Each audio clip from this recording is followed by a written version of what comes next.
Hi అండి. అందరికీ నమస్కారం. Welcome to my channel. ఈ వీడియోలో ముగిసిన ఏపీ క్యాబినెట్ భేటీ అండి. ఉద్యోగ పెన్షనర్ల ఐఆర్, పీఆర్సీ గురించి తీసుకున్న కీలక నిర్ణయాలివే.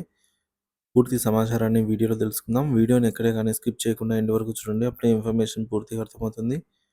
వీడియో చూస్తున్న ప్రతి ఒక్కరు వీడియోకి లైక్ చేయండి ఫ్రెండ్స్. వీడియోని తోటి ఉద్యోగ పెన్షనర్ మిత్రులతో అయితే షేర్ చేయండి.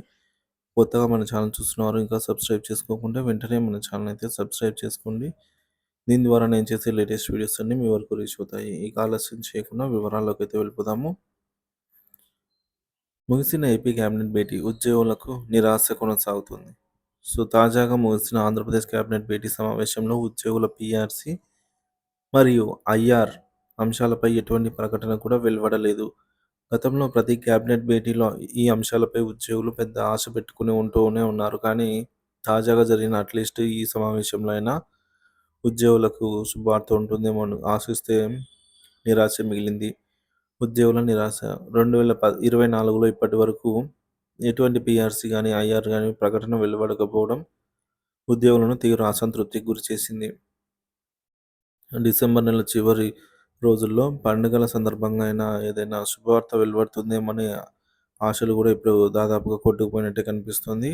డిఏ బకాయిలు 2022 నుంచి పెండింగ్లో ఉన్న బకాయిల చెల్లింపులు ఇంకా ప్రకటించకపోవడం ఉద్యోగుల ఆర్థిక పరిస్థితిని మరింత దిగజారుస్తోంది. కేబినెట్ సమావేశంలో చర్చించిన కీలక అంశాలు ఒక్కొక్కటి చూద్దామండి. మొదటిది అమరావతి రాజధాని నిర్మాణం కోసం దాదాపుగా 25,000 కోట్ల రూపాయల పనులకు అనుమతులు అయితే ఇవ్వబడింది. హడ్కో మరియు కేఎఫ్డబ్ల్యూ ఆర్థిక సంస్థల ద్వారా రుణాలను పొందడం ప్రాధాన్యతగా అయితే నిర్ణయించబడింది. మంగళగిరి ఎయిమ్స్కు భూమి కేటాయింపు అదనంగా 10 ఎకరాలుగా కేటాయించి ఎయిమ్స్ నిర్మాణాన్ని వేగతరం చేయాలని అయితే నిర్ణయం తీసుకున్నారు.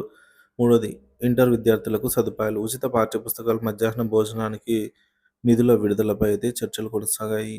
నాలుగోది పోలవరం ప్రాజెక్టు పనులు ఎడమ కాలువ పనులకు కొత్త టెండర్ల ప్రక్రియను ఆమోదించారు. సుజల స్రవంతి రెండో దశ పనులకు అనుమతి కూడా ఇచ్చారు. ఐదోది వరద బాధితుల కోసం ప్రత్యేక చర్యలు 10 జిల్లాల్లో వరద ప్రభావిత ప్రాంతాల రైతుల రుణాల రీషెడ్యూల్ ప్రతిపాదనను తీసుకురావడం జరిగింది. ధాన్యం కొనుగోలుకు మార్కు ఫెడ్ ద్వారా 1000 కోట్ల రుణానికి అనుమతి వ్యక్తం చేశారు.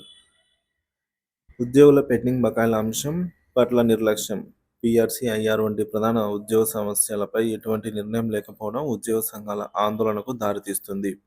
డిసెంబర్ చివరి రోజుల్లో అయినా ప్రకటన చేస్తారనే ఆశలో ఉన్నప్పటికీ ఇప్పటి వరకు ప్రభుత్వం నుంచి స్పష్టమైన ప్రకటన వెలువడలేదు. ఉద్యోగ సంఘాల అభిప్రాయాలు ఉద్యోగ సంఘాల నేతలు ప్రభుత్వ తీరుపై ఆగ్రహం వ్యక్తం చేస్తున్నారు. 2025 వరకు వేచి చూడమంటూ కాలయాపన చేయడం తగదని స్పష్టం చేశారు. ఉద్యోగుల హక్కులను నిర్లక్ష్యం చేస్తూ పీఆర్సీ, ఐఆర్ వంటి ముఖ్యమైన అంశాలను పట్టించుకోకపోవడం తగదని ఉద్యోగ సంఘాలు ప్రభుత్వాన్ని హెచ్చరిస్తున్నాయి.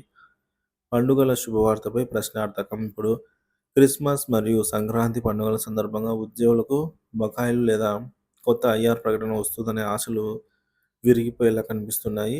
ప్రభుత్వం ఎటువంటి స్పష్టత లేకుండా నిర్ణయాలను ఆలస్యం చేయడం ఉద్యోగులను మరింత ఆందోళనలోకి నెట్టేస్తోంది. తాజా కేబినెట్ సమావేశం ఉద్యోగులకు ఇటువంటి స్పష్టతను అందించలేకపోయింది. పీఆర్సీ, ఐఆర్ బకాయిలు వంటి సమస్యలను ప్రభుత్వం త్వరితగతిన పరిష్కరించకపోతే ఉద్యోగ సంఘాలు రోడ్లెక్కే అవకాశం ఉంది. త్వరలో వచ్చే రోజుల్లో ప్రభుత్వం ఉద్యోగుల ఆశలను నెరవేర్చేందుకు కీలక నిర్ణయాలు తీసుకుంటుందో లేదో వేచి చూడవలసిన అంశము. దీనిపై మీ అభిప్రాయాన్ని కామెంట్ ద్వారా తెలియజేయండి friends. Thank you for watching this video.